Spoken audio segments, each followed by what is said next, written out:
Harvest tayo ng mga sisiw ngayon sa ating hatcher. E-check natin kung pwede nang ilagay sa brooder. Abangan kung paano ko ito ginagawa. Bumili ako ng 50 kilos na Gallimax 21 at 50 kilos na Integra 4000 at dalawang patubigan. 100 pesos each. Magkano ba magagastos ko sa isang araw? Nakuha na rin natin sa wakas yung order natin na mga Rhode Island Red. So ito yung mga dark mahogany na kulay. No, parang Flanagan line. At sobrang laki, jombong-jombo yung katawan. Idadagdag natin to sa mga breeders natin dito sa Rhode Island Red na ating breeding pen. Sa ngayon, meron tayo ditong Gallimax 21, meron tayong Integra 4000. Sa Integra 4000, 25 kilos to dalawang sako, so 50 kilos din. Ito naman, 50 kilos na hammered, 50 kilos na crack corn. So ngayon, ginagawa namin 50-50 yung mixing namin ng feeds, no? 50% dito sa mga branded, 50% din sa organic natin. Itong crack corn, no, is nasa 1,000 pesos yung isang sako. Yung hammered naman is nasa 940 pesos. Sabihin natin kahit 1,000 na. No? Ito naman 1,900, 15, and 1,900 dito sa ating Integra 4,000. No? Sabihin natin kahit 1,919 na. Kasi may dinagdag tayo doon sa ating hammered corn. So, dito kapag 1,900 yung isang sako, it means yung isang kilo nito is 38 pesos per kilo, no? So 50%. So sa isang araw meron akong 8 kilos na ginagastos dito sa commercial. So doon sa kabila is 10 pesos per kilo, no? So dito 8 kilos times 38, yan, gumagastos tayo ng 304 pesos sa isang araw dito sa commercial feeds, at dito naman sa organic ay 80 pesos, no? Kasi nga 8 kilos din. 16 kilos a day yung pinapakain namin dito sa aming mga alaga. So gumagastos ako, no, 384 pesos per day. Sa apat na sako na yon, apat na King's Vita Plus yung nagagastos ko. So mura lang, no?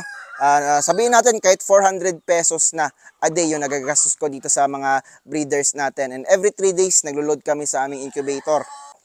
Every 3 days may napipisang sisiyo, 100 plus hanggang 200, no? Every 3 days po yan. Kaya yung pagkain at ginagastos ko dito sa mga breeders natin, bawi ko lang, no? Sa dalawang hatching natin. 6 days lang yon. Birada diha mga ka-native. Magpapakain na tayo sa mga breeders natin. Dito tayo sa ating breeding pen number 3.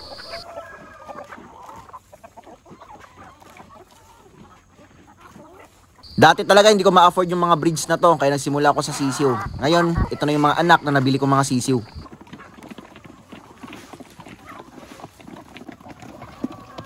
Malay nyo, swertihin din kayo dito.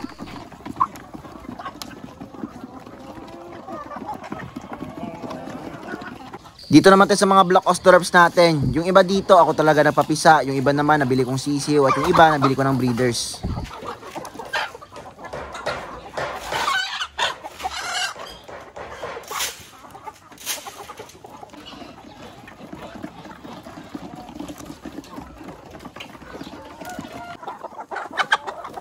Dito tayo sa mga native chickens natin. Dito tayo nagsimula. Ito na yung mga apo sa tuhod ng mga breeders ko dati.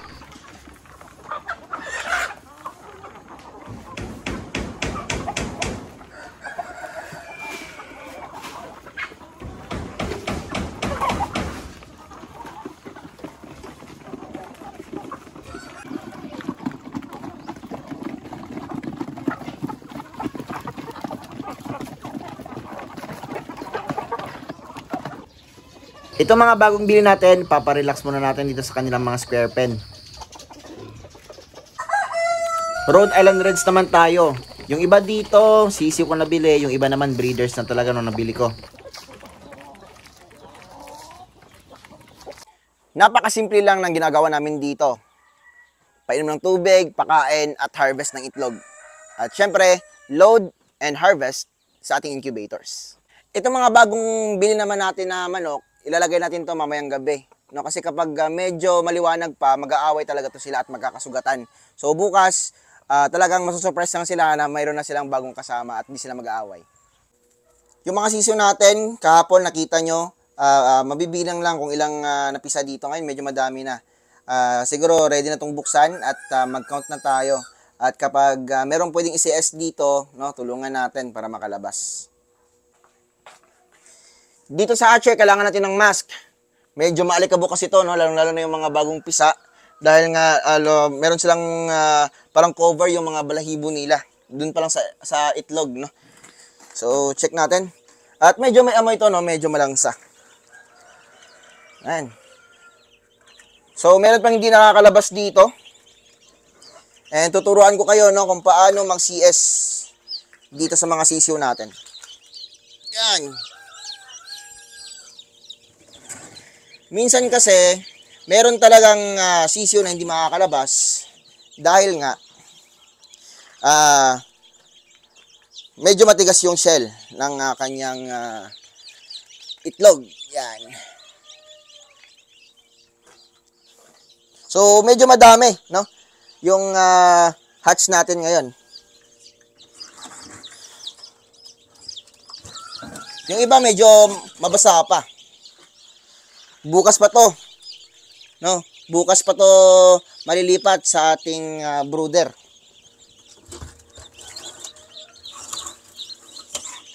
Yun. Daming ano dito. May mga pure tail tayo dito, may mga hybrids din tayo. Yan, sara natin itong hatcher, no? Para ma-maintain pa rin yung temperature sa loob. Dahil ibabalik natin to sila. Yan, malalaman mo naman na hindi pa pwede ilagay ito sa brooder. Dahil yung mga sisiw, may mga basa pa. Ito, papakita ko sa inyo. Yan, oh. Meron itong mga basang sisiw.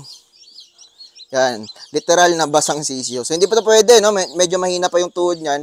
At meron na mga masisigla doon. So, kapag tinransfer natin sila doon sa brooder, pwede itong maapakan. And isa pang sign na pwede na silang ilagay sa brooder kapag medyo maingay na sila, no? At medyo maingay na talaga yung pag-apak nila sa screen. Maririnig niyo yan. So yung gagawin ko ngayon ay aalisin ko yung mga eggshells. Dahil itong mga eggshells na to pwede mag-cause ng stampede. So itong mga itlog na to, na wala nang mga cracks, ibig sabihin patay na yung similya dyan sa loob. Yan, so dito natin ilagay. Nililibing po namin to, no? Pwede ditong gawing fertilizer sa ating mga tanim. Yun lang yung ginagawa namin dito. No? Sobrang dali lang naman ng trabaho. Yan, may lumabas, oh. Ito, healthy talaga, Black Australorp.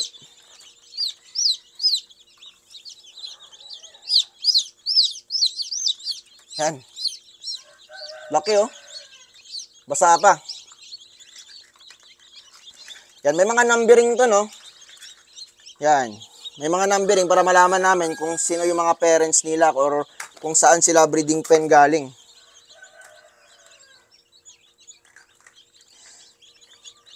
Dito, mayroong isisaryan dito. Tuturuan ko kayo paano magsisaryan. Tanggalin mo natin itong shell.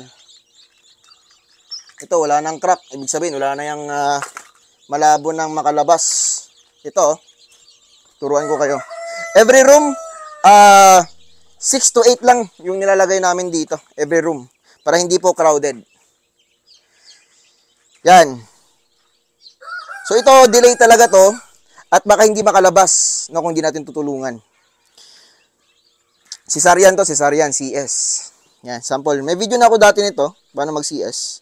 So dapat talaga, walang lalabas na dugo kapag kinat natin yung eggshell at saka yung first layer ng kanyang nung balat, no? Itong balat na puti, oh. Dapat wala pong dudugo yan. Kapag may dumugo yan, stop tayo kasi ibig sabihin hindi niya pa due date talaga. Yan, cut tayo sa first layer, walang dugo. Pero may second layer pa yan. Yan. Itong second layer na to, pag dumugo din yan, no? Nakat na natin yung first layer. Ito yung first layer, oh. Yan. Kung makat pa natin itong isa, uy, ayun, dumugo, no? So, it means hindi pa ready. Pero dumugo yan, babalikan natin yan bukas. No? Kasi, itong dugo na to is magdadry yan. So, kapag magdadry yan, ay titigas yan. So, hindi siya makakalabas. Yan. So, ibalik natin siya doon sa ating hatcher at tulungan natin ito bukas. Yan. Siguro, no? Kasi nga, delay talaga siya. Kung kanina dumugo, try natin to, no? Kung may dugo pa. Yan. Kasi nga, ika-20 day na ngayon. Oy, walang dugo. Minsan kasi no, hindi na sila makakalabas.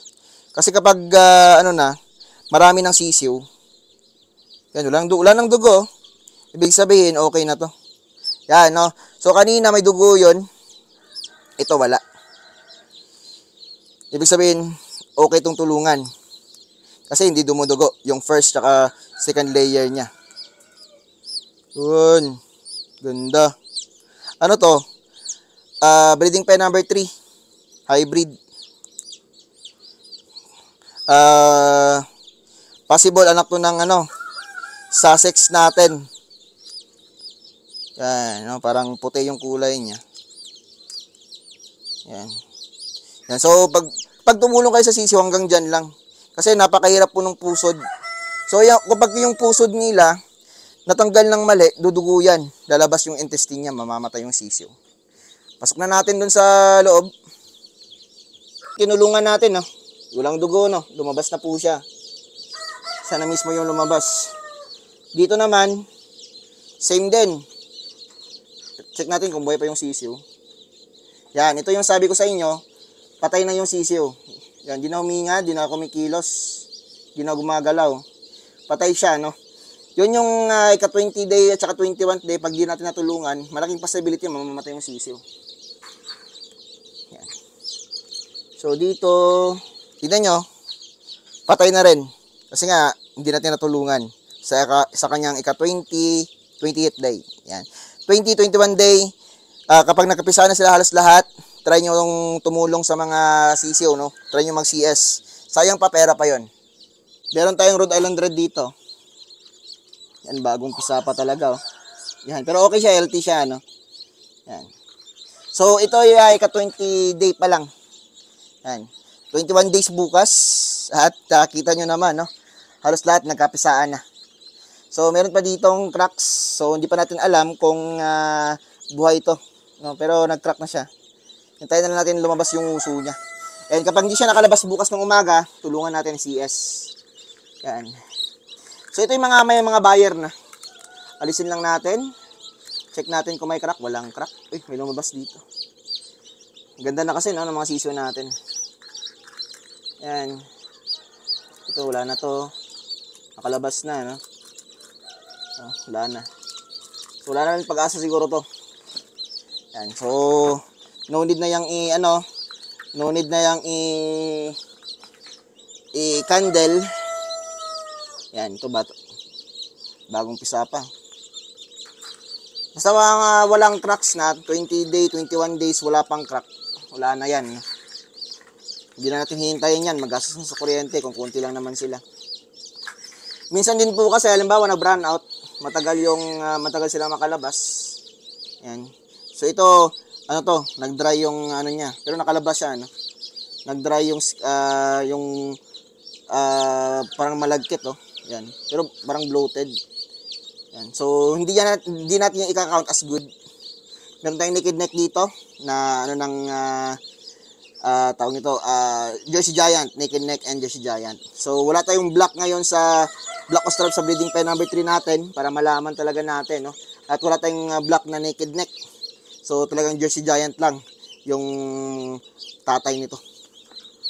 Yan, dito naman, merong dalawa na itlog, walang crack na, walang cracks. Wala siyang sign na mapipisa pa. Yan. Ito hybrids to. Liit to. Tawag din na reject. Ginagawang freebies. Dito naman tayo. Yan, mga lalaki. Wow. Laki, oh. Hybrid to. Hybrid. Yan. Ito yung mga itsura ng hybrids ko. Mix yung color. No? Yan, Jersey Giant. Black Australorp siguro to. At saka Jersey Giant na babae. Black Australorp na babae. Jersey Giant na lalaki kasi nga wala naman akong black Ostolot na lalaki doon sa ating building pen number 3. Inalis ko na. Ayan.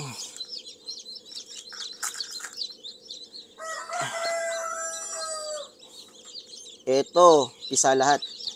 Hatch lahat dito. Hybrids to.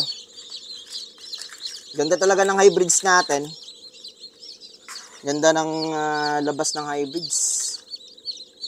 Nakaka-enjoy mag-hatch, ano. Yan. Dito.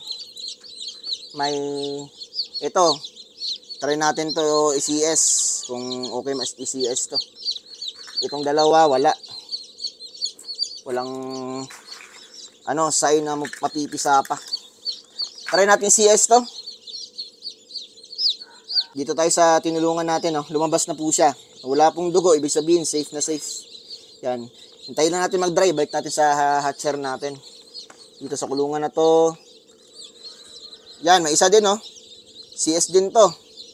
For sure. Hindi ko napapakita sa inyo paano mag-CS. Basta yun lang yung operation. No, pag may dugo, stop. Pag walang dugo, continue. Hanggang doon lang lumabas yung kalahati ng katawan niya. Yan. Ganda. Ganda ng pisa natin ngayon. Ganyan kasimple yung trabaho. Pera agad. Ayan na, tulungan ko na siya. Balik na natin sa ating hatcher. At bukas, ready na to para sa kanilang brooder. Check natin yung mga sisiyo natin. So, ito yung mga 3 to 4 days na. Yan. Lipatin tayo dito sa kabila. Ito naman yung medyo malalaki na. Ito yung 8 to 9 days.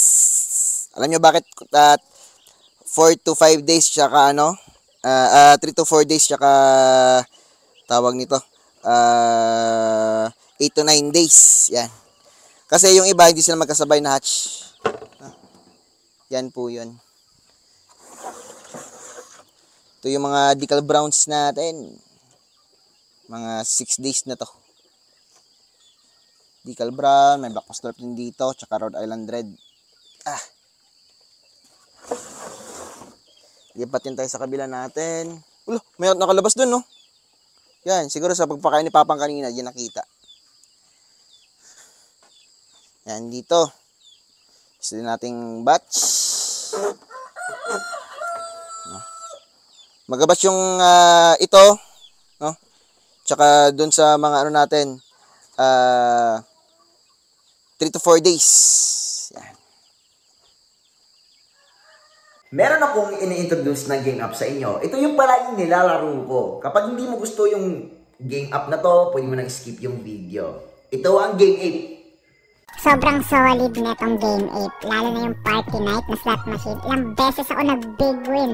Kasi ang ganda ng kanilang multiplier. Kasi ko yung pipili kung ilang spins. Mabilis din yung cash out. Nasa comment section ng link. Just gamble responsibly.